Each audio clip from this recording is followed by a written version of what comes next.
اعوذ باللہ من الشیطان الرجیم بسم اللہ الرحمن الرحیم یا ایھا الذین وہ لوگو اوت الکتاب جن کو کتاب دی گئی تھی، اہل کتاب یہود، آمنو ایمان لے آؤ، بما اس چیز پر نزلنا جو ہم نے نازل کی اتاری، مصدقا لما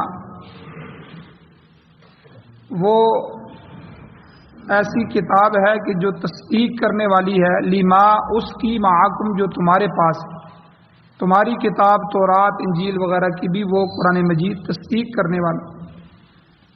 ایمان لے او من قبل اس سے پہلے ان نطمس وجوہا کہ ہم مٹا دیں چہروں کو، فنردھا پس ہم پلٹا دیں ان چہروں کو، علی ادبارہا ان کی پچھلی طرف، ان کی پشتوں کی طرف، او نلعنہم یا ہم ان پر لعنت بھیجیں، کما لعنا اصحاب السبت جیسا کہ ہم نے ہفتے والے دن زیادتی کرنے والوں پر لعنت بھیجی۔ وکان امر اللہ مفعولا اور اللہ تعالیٰ کا حکم تو پورا ہو کر ہی رہتا ہے۔ ان اللہ لا یغفر بے شک اللہ تعالیٰ مغفرت نہیں فرماتے اس بات کی کہ ان یشرک بہ کہ اس کے ساتھ کسی کو شریک ٹھہرایا جائے، ویغفر ما دون ذلک اور مغفرت فرما دیتے ہیں اس شرک کے علاوہ، لمن یشاء جس کی چاہتے ہیں، ومن یشرک باللہ اور جو شخص اللہ کی ذات کے ساتھ شریک ٹھہراتا ہے، فقد افترا اثما عظیما بس بے شک اس نے بہت بڑے گناہ کو اللہ تعالیٰ پر بند ہے، افترا بند ہے۔ الم تر الی الذین کیا آپ نے نہیں دیکھا ان لوگوں کی طرف، یزکون انفسہم جو اپنے آپ کو پاک بتلاتے ہیں، بل اللہ یزکی من یشاء بلکہ اللہ تعالیٰ پاک کرتے ہیں جسے اللہ چاہتے ہیں، ولا یظلمون فتیلا اور وہ لوگ ایک دھاگے کے برابر بھی ظلم نہیں کیے جائیں۔ انظر آپ دیکھیں کہ کیفا کیسے، یفترون وہ لوگ باندھتے ہیں، علی اللہ الکذب اللہ تعالیٰ پر جھوٹ، کس طرح وہ جھوٹ باندھ لیتے ہیں۔ وکفا بہ اثما مبینا اور کافی ہے یہ بات صریح گناہ ہونے کے سبب سے۔ سورۃ النساء کی 47، 48، 49 اور 50 نمبر آیت آپ کے سامنے تلاوت ہوئی ہے۔ اس کے 3 درس پیچھے گزر چکے ہیں، اور شرک کی تعریف بھی بیان ہوئی، شرک کیسے کہتے کسے ہیں اس کی وضاحت قرآن و سنت کی روشنی میں بیان کی گئی، اور شرک کی جتنی قسمیں ہیں وہ بیان ہو رہی تھی۔ 20 سے زیادہ قسمیں علماء نے لکھی ہیں جو معاشرے میں رائج ہیں، جن کے اندر آدمی مبتلا ہو سکتا ہے یا ہو چکے ہیں۔ ان میں سے 9 قسمیں کل کے درس تک بیان ہو چکی ہیں۔ ایک چیز یہ بیان ہوئی تھی کہ علم جو ہے، ہر چیز کا علم، علیم کل ہونا، یہ اللہ کی صفت ہے، غیر اللہ کے لیے شرک ہے۔ اسی طرح قدرت تامہ ہونا دوسری شرک کی قسم، یہ بھی اللہ کی صفت مختصہ ہے، کسی اور کے لیے قادر مطلق ہونا سمجھنا یہ شرک ہے۔ تیسری قسم کی کوئی یہ سمجھے کہ مجھے نفع دینے والی، نقصان دینے والی، نافع اور ضار کوئی اور ذات کی ہے، کوئی بلا اور برا کرنے والی اللہ کے علاوہ کوئی اور ذات ہے، تو یہ بھی شرک ہے۔ چوتھی قسم یہ بیان ہوئی تھی کہ غایت درجے کی تعظیم، انتہائی درجے کی عاجزی، انکساری یا وہ افعال کرنا جیسے رکوع، سجدہ وغیرہ، یہ تعظیم اللہ کے لیے صرف جائز ہے، غیر اللہ کے لیے شرک ہے۔ اسی طرح اللہ تعالیٰ کی ذات کے علاوہ کسی دوسرے کو خدا مان لے تو یہ شرک فی الذات ہو جاتا ہے، یہ 5ویں قسم۔ اور شرک فی المشیت بیان ہوا تھا کہ اللہ تعالیٰ جو چاہتا ہے وہ ہوتا ہے اور وہ ہو کر رہے گا، تو اللہ کی چاہت کی طرح کوئی اور ہستی ایسی مانے کہ وہ بھی جو چاہتا ہے اس طرح ہی کرتا ہے، تو یہ بھی شرک ہے۔ اسی طرح 7ویں قسم تصرف میں شرک، کہ اللہ کے علاوہ کسی دوسرے کو نفع نقصان کا مالک سمجھتے ہوئے اس سے روزی طلب کرنا یا اس سے اولاد مانگنا، یا اپنی بیماری میں شفا مانگنا، فلاں بابے پہ چلے جاؤ، فلاں بزرگ پہ چلے جاؤ، وہ شفا دینے والا ہے، تو ان سے جا کر مانگنا، تو یہ بھی شرک ہے۔ اسی طرح 8ویں قسم کی عبادات جتنی بھی ہیں وہ اللہ کے لیے ہیں، رکوع ہو، سجدہ ہو، یہ پیچھے بیان ہوا۔ اسی طرح طواف ہے کہ طواف بھی اللہ تعالیٰ کی عبادت ہے، یہ صرف بیت اللہ کے ساتھ خاص ہے، بیت اللہ کے علاوہ کسی جو ہے قبر کا یا کسی مسجد کا یا کسی روزے کا یا کسی اور چیز کا یا نقلی کعبہ بنا کر، یعنی جس طرح آج کل آپ نے دیکھا ہے 12 ربیع الاول میں کعبہ بناتے ہیں، پھر اس کے ماڈل بنا کے اس کے ارد گرد گھومتے ہیں۔ بعض لوگوں نے بڑے بڑے کعبے بنائے ہوئے ہیں، وہ اس کے گرد بنگڑا ڈال رہے ہیں، ناچ رہے ہیں اور اچھل کود کر رہے ہیں، اور اسی طرح ان کی جو ہے ارد گرد طواف کرنا، یہ جو ہے یہ بھی شرک کے اندر۔ اور 9ویں قسم بیان ہوئی تھی نظر لغیر اللہ، منت، نظر، نیاز، یہ صرف اللہ کی ذات کے لیے، اللہ کی ذات کے علاوہ کسی اور کے لیے نظر ماننا، یہ شرک کے زمرے میں۔ یہ 9 قسمیں تفصیلاً کل تک بیان ہو چکی۔ آج 10ویں قسم ہے کہ شرک فی العادت۔ بعض اوقات کوئی کام عادت کے طور پہ کیے جاتے ہیں، نشانی کے طور پہ، عادت کے طور پہ کیے جاتے ہیں۔ جیسے عیسائی جو ہیں وہ اپنے گلے میں صلیب لٹکاتے ہیں، یہ ان کی عادت ہے، اور اس کے پیچھے پورا ان کا ایک عقیدہ ہے، وہ خالی ایک لٹکی ہوئی صلیب نہیں ہوتی، پیچھے پورا صلیب کا عقیدہ ہے۔ وہ یہ کہتے ہیں کہ حضرت عیسیٰ علیہ السلام ہمارے جو نبی تھے وہ صلیب پر لٹک گئے، ان کو پھانسی دے دی گئی، صلیب پہ لٹک کے انہوں نے دنیا عیسائیت کے لیے کفارہ ادا کر دیا۔ اب عیسائی جو مرضی کرتے رہیں اور جو ہے وہ صلیب لٹکا دیں تو بس ان کی طرف سے کفارہ ہو گیا، تو ہمارے گناہوں کے بدلے میں ہمارے نبی کو مار دیا گیا۔ عجیب مفروضہ انہوں نے گھڑا، عجیب عقیدہ بنایا۔ تو اب وہ اسی لیے جو ہے وہ صلیب لٹکاتے بھی ہیں، اپنی شرٹوں کے اوپر صلیب بناتے بھی ہیں، اپنے کپڑوں پر صلیب بناتے ہیں۔ تو اس لیے جو ایسی شرٹیں جو ہے لنڈے میں آئیں یا یورپ سے آئیں ہمارے ملکوں میں، اپنے بچوں کو بھی نہ پہنائیں، خود بھی نہ پہنیں، تو یہ بھی شرک ہے۔ اس کو شرک فی العادت کہتے ہیں، جو چیزیں عادت کے طور پر۔ اسی طرح زنار باندھنا، یعنی یہودی جو ہیں وہ مخصوص ایک علامت ان کی ہوتی ہے، اور اسی طرح ہندوؤں کا جو ہے ٹکا لگانا، ایک تو عام جو ہے لیکن ہندو عبادت کے طور پہ ٹکا لگاتے ہیں۔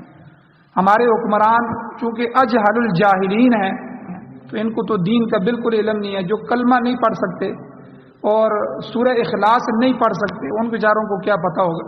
تو بہرحال ہمارے علاقوں میں بھی ہندو موجود ہیں، تو سندھ کے علاقوں میں، دوسرے علاقوں میں کبھی ان کا افتتاح کرنے کے لیے جاتے ہیں، کبھی کسی مندر کا افتتاح کے لیے جاتے ہیں، تو وہ اپنی چیزیں، اپنے گٹ، اپنی وہ مذہبی عادتیں وہ ساری ان کو باندھ دیتے ہیں، ان کو وہ چوغا بھی پہناتے ہیں، وہ پیلے قسم کا لباس، ان کا وہ جو لباس ہوتا ہے ہندوؤں کا پیلا، اس کے پیچھے بھی ایک مذہبی عبادت ہے۔ اسی طرح وہ ٹکا لگاتے ہیں ادھر، وہ ان کی ایک عبادت ہے، بت کے سامنے ٹکا لگا کے اس کے پیچھے ایک پوری عقیدہ ہے ان کا۔ تو یعنی یہ ساری یہ شرک فی العادت ہے۔ تو حضور علیہ السلام کے زمانے میں ایک حدیث موجود ہے کہ ایک شخص صلیب لٹکا کر حضور علیہ السلام کے سامنے آئے، اور ایک روایت میں آتا ہے عدی ابن حاتم، یہ حاتم تائی جو تھا یہ خود تو مسلمان نہیں ہوا، لیکن اس کے جو بیٹے تھے حضرت عدی ابن حاتم رضی اللہ تعالیٰ عنہ، یہ مسلمان ہوئے، اور یہ پہلے عیسائی تھے۔ تو جب حضور علیہ السلام کے سامنے آئے، کلمہ پڑھا، تو ان کے گلے میں یہ صلیب لٹک رہا تھا، تو حضور نے فرمایا القی عنک ھذا الوثن، اس بت کو اتارو۔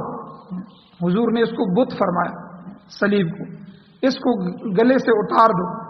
اسی لیے حضور علیہ الصلوۃ والسلام نے احادیث میں بیان فرمایا کہ قیامت کی نشانیوں میں سے ایک نشانی یہ ہے کہ حضرت عیسیٰ علیہ السلام دوبارہ دنیا میں تشریف لائیں گے اور وہ خنزیر کو قتل کریں گے، کیونکہ حضرت عیسیٰ علیہ السلام کی جو اصل شریعت ہے اس میں خنزیر حرام تھا، یہ عیسائیوں نے اس کو بعد میں حلال کیا، جو انہوں نے اپنے مذہبی کتابوں میں رد و بدل کیا، تحریف کی، ان کو بدل دیا، جہاں بہت سے احکام بدل کے دوسرے احکام کیے، وہاں ایک حکم یہ بھی ہے۔ تو عیسیٰ علیہ السلام آ کر وہ ایک کام تو یہ کریں گے کہ وہ خنزیر کو قتل کریں گے، دوسرا وہ صلیب کو توڑ دیں گے۔ حالانکہ قرآن پاک کا عقیدہ ہے وما قتلوہ وما صلبوہ، نہ وہ قتل کیے گئے ہیں نہ وہ پھانسی دیے گئے ہیں، بل رفعہ اللہ الیہ، بلکہ اللہ نے ان کو اوپر اٹھا لی، اللہ نے ان کو آسمانوں پر اٹھایا۔ عیسیٰ علیہ السلام آسمانوں پر زندہ موجود ہیں اور وہ قرب قیامت میں تشریف لائیں گے اور وہ آ کر صلیب کو توڑ دیں گے، تو جن کے نام پہ صلیب بنایا گیا۔ تو بہرحال حضور علیہ السلام نے ان کو فرمایا کہ اپنے گلے سے اس کو اتارو۔ آج کل ہمارے معاشرے میں بھی بہت سی چیزیں عبادت کے طور پر یا مذہبی طور پر بنتے ہیں۔ بعض لوگ کڑا پہنتے ہیں، حالانکہ یہ کڑا یہ سکھوں کی عبادت ہے، ان کا ایک مذہبی عقیدہ ہے اس کڑے کے پیچھے۔ بعض لوگ کچھ اور کالا دھاگا باندھ دیتے ہیں، بعض کیا کر دیتے ہیں اور اس میں شفا سمجھتے ہیں۔ یہ ساری کی ساری شرک کی علامات ہیں، ان کو شرک فی العادت کہتے ہیں۔ یہ 10ویں قسم۔ 11ویں قسم ہے کہ بعض بچوں کے بڑوں کے نام آپ نے دیکھے ہوں گے، بعض نام شرکیہ ہوتے ہیں، جیسے عبد المسیح یا عبد المصطفیٰ یا عبد الرسول یا عبد الحسین یا الطاف حسین، یہ حسین کا الطاف ہمیں ملا، یا فضل حسین، تو یہ نام کسی کا فضل نہیں ہے، صرف اللہ کی ذات کا فضل ہوتا ہے۔ تو یہ جو نسبتیں ہیں، یہ نسبتیں صرف اللہ کی ذات کی طرف، عبد کی نسبت تو صرف اللہ کی ذات کی طرف کی جا سکتی ہے، عبداللہ، عبد الرحمن، عبد الودود، عبد المتین، ٹھیک ہے، یہ اللہ کی ناموں کے ساتھ، اللہ کی ذات کے ساتھ اللہ کی جو صفاتی نام ہیں ان کے ساتھ اس کی نسبت کی جا سکتی ہے، باقی کسی کی عبدیت جائز نہیں۔ تو اس لیے اگر غیر کی طرف عبدیت کی نسبت کر دی یا فضل کی نسبت کر لی یا لطف کرم کی نسبت کر لی تو یہ سارے نام شرکیہ بن جاتے ہیں۔ اس لیے حضور علیہ السلام کی حدیث میں آتا ہے، حضور نے خود فرمایا کہ سب سے پہلے بچہ پیدا ہو جائے تو اس کا نام رکھو، تو نام کی طرف خصوصی توجہ دی حضور نے۔ اور جو مشرکین کے نام ہوتے تھے اس وقت، عبد الشمس ہوتا تھا، عبد اللات، عبد العزیٰ، یہ ان کے بت تھے، ان کے ناموں پر یہ نام رکھتے تھے۔ تو جو بھی مسلمان ہوتا تھا تو سب سے پہلے حضور اس کا نام تبدیل کرتے تھے اور نام سے شگون بھی لیتے تھے۔ اچھا نام ہو، قبیلے کا نام اچھا ہونا چاہیے، برادری کا نام اچھا ہونا چاہیے، ناموں میں بھی بڑی تاثیر ہوتی ہے۔ تو اس لیے جو نام شرک کی طرف، اللہ کی ذات کی غیر کی طرف جائیں گے تو وہ نام ان کی نسبت بھی شرکیہ ہو جائے گی۔ اور 12ویں قسم ہے شرک کی قسم اٹھانا۔ قسم اٹھانے میں بھی شرک ہوتا ہے، حضور کی حدیث موجود ہے، حضور نے فرمایا من احلف لغیر اللہ فقد اشرک، جس نے غیر اللہ کی قسم اٹھائی اس نے بھی شرک کیا، اللہ کی غیر کی۔ اس لیے اللہ تعالیٰ کی ذات کی قسم اٹھائی جائے، اللہ کی قسم اٹھاتا ہوں، خدا پاک کی قسم اٹھاتا ہوں۔ خدا کا جو لفظ ہے یہ فارسی کا لفظ ہے اور اللہ یہ عربی کا لفظ ہے، تو اس لیے اللہ کے جو ذاتی نام ہیں ان کی قسم یا اللہ کی صفات کی قسم اٹھائی ہے، رب کعبہ کی قسم یا رب محمد کی قسم یا کوئی اور صفاتی نام ہے اللہ، اس کی بھی قسم اٹھائی جا سکتی ہے۔ لیکن اللہ کی ذات اور اس کے صفات کے علاوہ کسی بھی دوسری چیز کی قسم اٹھانا یہ حرام ہے، یہ بھی حضور نے اس کو حدیث میں شرک فرمایا۔ من احلف، جس نے قسم اٹھائی لغیر اللہ، اللہ کے غیر کے لیے، فقد اشرک، اس نے شرک کیا۔ ہمارے ہاں بعض لوگ انجانے میں کہہ دیتے ہیں تمہارے والد کے سر کی قسم، تمہاری ماں کی قسم یا فلاں کی قسم تو یہ قسم اٹھانا منع ہے۔ اور اسی طرح 13ویں قسم ہے شرک کی کہ جانور ذبح کرنے میں، بعض اوقات جانور ذبح کرنے میں بھی شرک کیا جاتا ہے۔ کئی دفعہ کوئی عمارت بنائی جاتی ہے، کوئی مکان بنایا جاتا ہے یا کوئی دکان بنائی جاتی ہے یا کوئی کام شروع کیا جاتا ہے تو کہتے ہیں کہ اس کی بنیادوں میں جانور ذبح کرو، اس کی بنیاد میں خون بہاؤ۔ اب عقیدہ یہ ہوتا ہے کہ اگر ایسا نہ کیا تو عبارت میں نقص رہ جائے گا، نقصان ہو جائے گا۔ تو بسا اوقات کسی درخت کے نیچے یا کسی نہر پر جا کر بھی جانور ذبح کر دیا جاتا ہے، اس کا پانی بہایا جائے، تو اس طرح کے عقیدہ رکھنا جو ہے یہ بھی شرکی عقیدہ ہے کہ ویسے جانور صدقہ کیا جائے یا کوئی چیز بھی صدقہ کی جائے اس کی وجہ سے اللہ مصیبتوں کو ٹال دیتے ہیں اور معاملات کو درست کر دیتے ہیں، لیکن خاص خون بہانے کی نیت کرنا کہ اس کے خون کو اس جگہ بہایا جائے تو یہ بھی شرک کے اندر آتا ہے۔ تو یہ مشرکانہ عقیدہ ہے۔ اس وقت مشرکین مکہ جو ہے وہ اس طرح کرتے تھے، اور اسی طرح کئی لوگ کسی جن کو کسی بھوت کو خوش کرنے کے لیے بہت سے اعمال کرتے ہیں، تو یہ بھی شرکیہ عقیدے کے اندر آتے ہیں۔ اور 14ویں چیز یہ بہت ضروری ہے کہ کسی چیز میں مستقل تاثیر ماننا، یہ بھی شرک ہے، کیونکہ مستقل تاثیر اثر پیدا کرنا یہ اللہ کے حکم میں، یہ اللہ کی صفت ہے کہ اللہ تعالیٰ ہر چیز میں اس کی تاثیر رکھنے والے ہیں۔ اگر اللہ چاہیں تو اس کی تاثیر کھینچ لیں، اور اس کے علاوہ ہر تاثیر جو ہے وہ مستعار ہے، وہ اللہ کی ذات سے لی ہوئی ہے۔ اس میں سمجھانے کے لیے سمجھ لیں، جیسے ہم دوائی لیتے ہیں، لوگ کہتے ہیں جی فلاں دوائی لی تو اس میں بڑی شفا ہے، حالانکہ ایک آدمی وہ دوائی لیتا ہے اس کو شفا مل جاتی ہے، دوسرا وہی دوائی استعمال کرتا ہے اس کو شفا نہیں ملتی، کئی دفعہ ایسا ہوا۔ تو دوائی جو ہے اس کے اندر تاثیر نہیں، تاثیر اللہ نے ڈالنی، چاہے تو وہ کف کے اندر ڈال دے، چھائی کے اندر اللہ ڈال دے۔ اور اسی طرح تعویذ جو ہیں، تعویذ ان کا ایک الگ پورا باب ہے۔ تو تعویذات جو ہیں حضور علیہ السلام نے منع فرمایا جس میں شرکیہ الفاظ ہوں یا مجہول الفاظ ہوں یا جس میں غیر اللہ کے لیے مدد مانگ کے جو ہے وہ تعویذ لکھا جائے۔ ہاں اگر قرآنی الفاظ پر، احادیث کی دعاؤں پر یا موقع مال کی دعاؤں پر مشتمل جو انبیاء کی دعائیں تھیں، جس نبی پر جو مصیبت آئی اس میں جو اس نے دعا اللہ سے مانگی تھی، ایسے کوئی الفاظ لکھے جائیں، صحیح الفاظ لکھے جائیں، تو ایسے تعویذات ان الفاظ میں اثرات ہوتے ہیں کیونکہ وہ نبی کی زبان سے نکلے ہوتے ہیں یا دعاؤں نبی کی دعائیں ہوتی ہیں، تو ان الفاظ میں تاثیرات ہوتی ہیں، اللہ نے تاثیر رکھی ہوتی ہے۔ تو لیکن جو ہے تعویذ کو ہی کہنا، جس طرح دوائی کو کہنا کہ یہ شفا ہے، اسی طرح تعویذ کو ہی کہنا اس سے مسئلے حل ہو جائیں گے، یا دکان کر رہا ہے کہ دکان ہی مجھے نفع دے رہی ہے، تو نفع دکان کے اندر نہیں ہے، نفع اللہ کی ذات کی طرف سے۔ اسی طرح چھری کے کاٹنے میں جو تاثیر ہے کاٹنے کی، یہ کاٹنے کی تاثیر چھری کی اپنی نہیں ہے، یہ اللہ نے رکھی ہے۔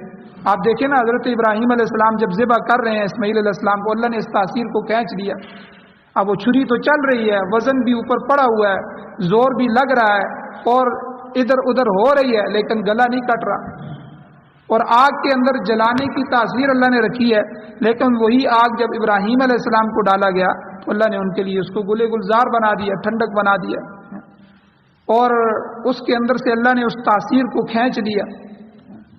تو تاثیر جس طرح مسبب الاسباب ماننا کہ اسباب کو بنانے والی ذات اللہ کی ذات، یہ جو ہم سبب اختیار کرتے ہیں نا، اس میں ایک چیز سمجھ لی جائے کہ اسباب اختیار کرنے کا ہمیں حکم ہے۔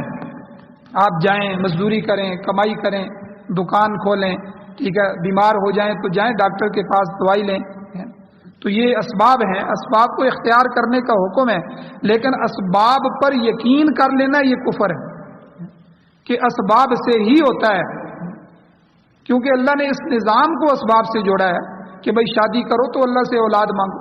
اب شادی ایک سبب ہے اولاد کا، دکان ایک سبب ہے مال کے نفع کے آنے کا، تجارت ایک سبب ہے، مزدوری ایک سبب ہے، اسی طرح ہر چیز کو اللہ نے سبب سے، اسباب، دار الاسباب بنایا اس کو، لیکن ان اسباب پر یقین نہیں کرنا کہ ان اسباب کے اوپر یقین کر لینا۔ اب آپ کی دو اولادیں، آپ دونوں اولادوں کو ایک ہی قسم کا کاروبار ڈال کے دیتے ہیں، ایک کا کاروبار چل جاتا ہے، دوسرے کا کاروبار نہیں چلتا، ایک کو نفع ہوتا ہے دوسرے کو نقصان ہوتا ہے، حالانکہ چیزیں ایک ہیں، اور لائنوں میں دکانیں بنی ہوئی ہیں، ایک ہی چیز کی دکانیں ہیں مارکیٹ میں، کپڑے کی دکانیں ہیں، اس تاجر کو نفع ہو رہا ہے، اس تاجر کو نقصان ہو رہا ہے، حالانکہ اس کی دکان اس سے بڑی ہوگی، اس کے اندر مال اس سے زیادہ پڑا ہوگا۔ تو یہ اسباب تو ضرور اختیار کرنے ہیں، لیکن ایک تقدیر بھی ہے کہ اللہ نے لکھ دیا ہے مقدر میں۔ اب ہو سکتا ہے آپ کے دونوں بیٹوں میں سے اس بیٹے کے لقمے زیادہ ہوں اللہ کے ہاں تقدیر میں لکھے ہوئے، اس کے کم ہوں، اب وہ زیادہ کو کیسے کھینچ سکتا ہے؟ تو اسی لیے قناعت اختیار کرنا، یہ قناعت دین اسلام کی بہت بڑی صفت ہے۔ قانع ہونا، قانع یعنی جو مل جائے اس پہ اللہ پر راضی ہو جائے، جو بھی مل جائے اللہ پر راضی ہو جائے۔ ورنہ جو آدمی ہوس کا شکار ہو جاتا ہے، ہرس کا شکار ہو جاتا ہے، ان کی ہرس کبھی بھی پوری نہیں ہوتی۔ بلکہ حضور علیہ الصلوۃ والسلام نے، چونکہ یہ حضور اور یہ لوگ ڈاکٹر کی حیثیت رکھتے ہیں کہ جس طرح ڈاکٹر نبض کو اور انسان کو پہچانتا ہے، حضور علیہ الصلوۃ والسلام پر بہت ساری چیزیں اللہ تعالیٰ کے علم کے ذریعے کھولی گئی۔ تو حضور علیہ السلام نے فرمایا کہ جو آدمی حریص ہوتا ہے اس کی پیٹ کو قبر کی مٹی بھرے گی۔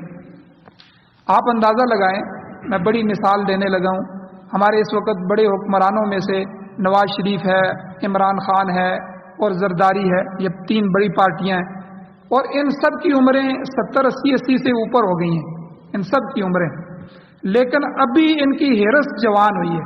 ہم نے تو کچھ بھی نہیں کمایا، ہمارے پاس تو کچھ بھی نہیں ہوا، حالانکہ 4 نسلیں جو ہیں وہ لوٹ کے گئی ہیں، 4 نسلیں کما کے جا چکی ہیں، لیکن ہرس کا یہ عالم ہے کہ ہمارے پاس ابھی بھی کچھ نہیں ہوا۔ اور حضور علیہ السلام نے اس کی مثال دی کہ اگر ایک جنگل کسی کو سونے کا دیا جائے، وہ کہے گا یہ کافی نہیں ہے، مجھے دوسرا جنگل بھی چاہیے۔ یہ جو دنیا میں جنگ لگی ہوئی ہے، یہ ساری جنگ اسی کی ہے کہ میرے وسائل زیادہ ہو جائیں، وہ ملک بھی مجھے مل جائے، وہ ملک بھی مجھے مل جائے۔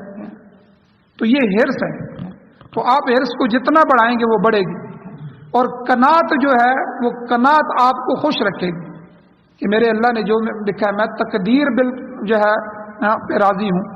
رضا بالقضاء اور رضا بالرضا، اس کو تصوف کی اصطلاح میں کہتے ہیں۔ رضا بالرضا، میں اللہ کی رضا پہ راضی ہوں۔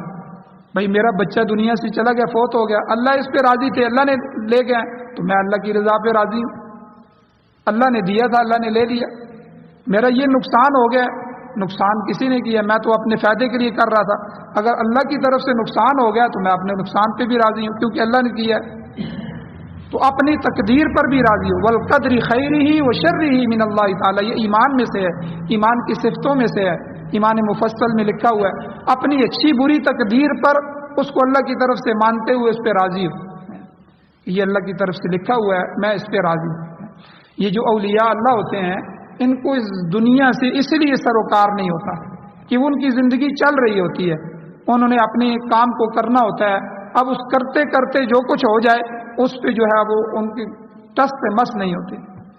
اب جو اللہ والے ہیں ان کو مثال کے طور پر 1 کروڑ کا نقصان ہو جائے تب بھی آپ دیکھیں گے ان پر کوئی اثر نہیں ہوگا، 1 کروڑ آ جائے تب بھی ان پر کوئی اثر نہیں ہوگا، نہ آنے کی خوشی ہے نہ جانے کا غم ہے، بس وہ اس کو دنیا ہی سمجھتے ہیں اور بقدر ضرورت ہی سمجھتے ہیں، اور اسی کو سمجھتے ہوئے جو ہے وہ اس کو استعمال بھی کرتے ہیں اللہ کی طرف سے۔ اس لیے تاثیر جو ہے کسی چیز میں مستقل تاثیر ماننا، یہ اللہ تعالیٰ کی طرف سے ہے، شفا اللہ کی طرف سے ہے، نفع اللہ کی طرف سے ہے، نقصان اللہ کی طرف سے ہے، باقی اسباب اختیار کرنے کا ہمیں حکم ہے۔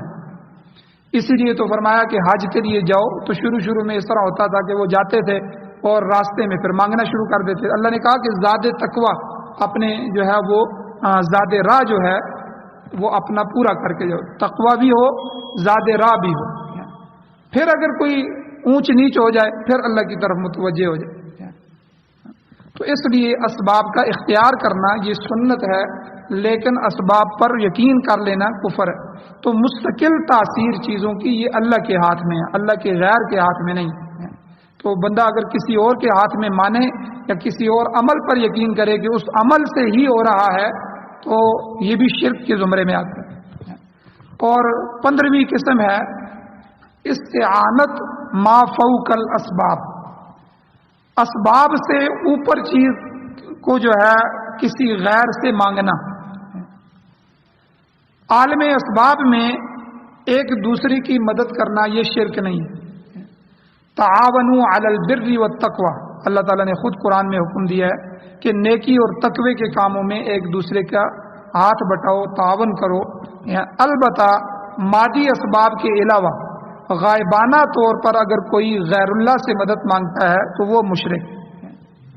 یہ جو اسباب کے درجے میں آپ یہ گٹھڑی اٹھا کے میرے سر پہ رکھتے ہیں، یہ میرا کام کر دیں، فلاں چیز مجھے لا دیں، یا والدین کا اولاد پر خرچ کرنا، اولاد کا ان سے مانگنا، یا بڑھاپے کے زمانے میں والدین کے اوپر اولاد کا خرچ کرنا یا ان کی خدمت کرنا، یہ سارے اسباب ہیں۔ اسباب کے تحت جو چیزیں ہیں، یہ کسی سے مانگنا یا کسی سے تعاون لینا جو ہے یہ شرک نہیں ہے، اس کی اجازت۔ ما فوق الاسباب، اسباب سے اوپر یعنی اولاد کا مانگنا، رزق کا کسی سے مانگنا، موت و زندگی کا کسی کے حکم سے یقین رکھنا، یہ اسباب سے اوپر کی چیزیں۔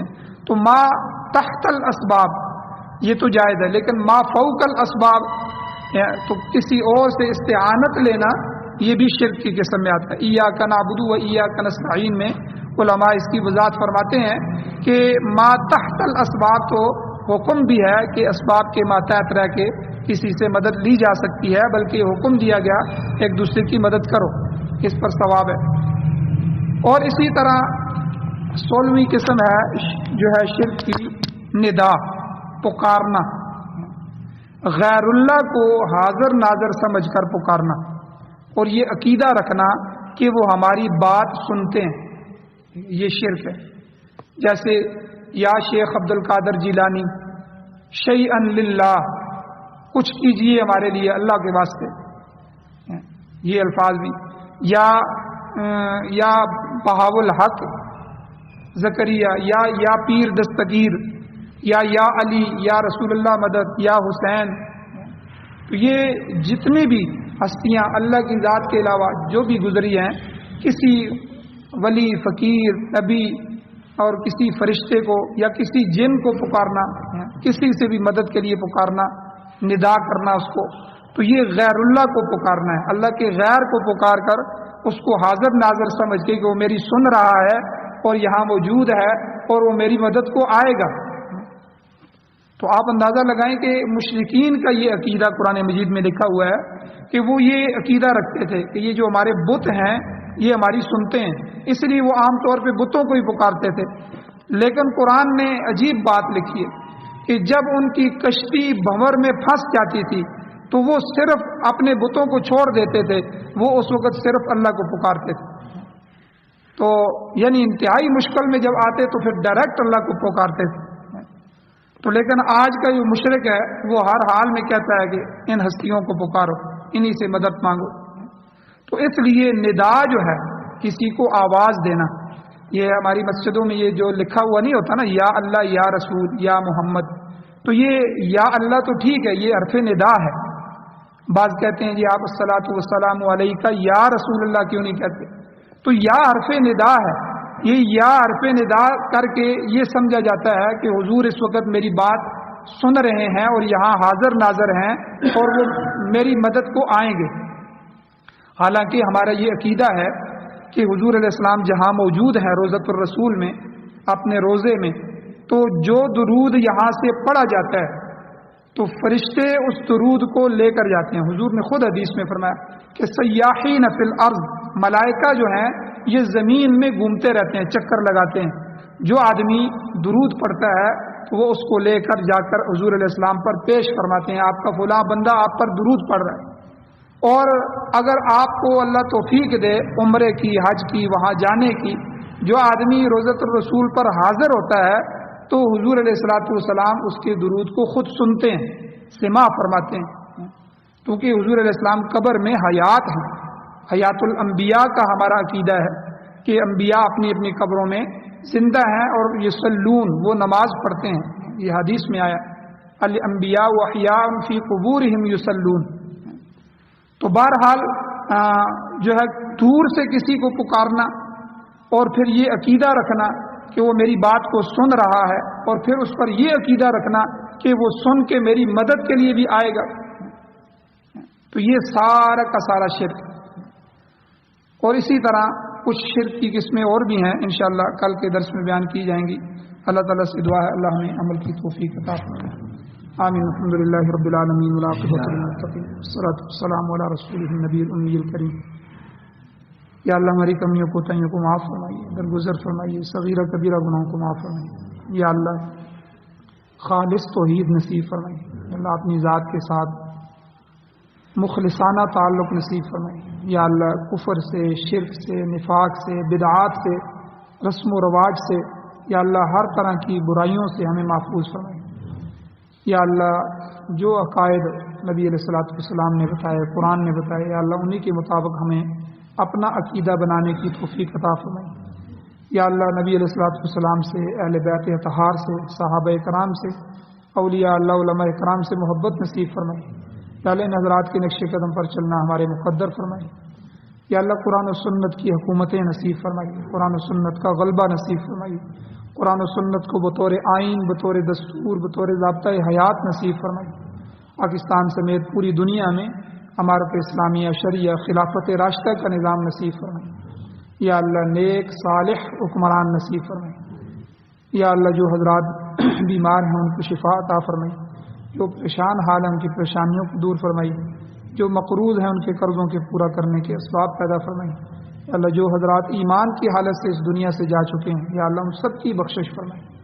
صلی اللہ تعالی علی خیر خلقہ محمد وآلہ واصحابہ واہل بیتہ وازواجہ وعترتہ اجمعین برحمتک یا ارحم الراحمین۔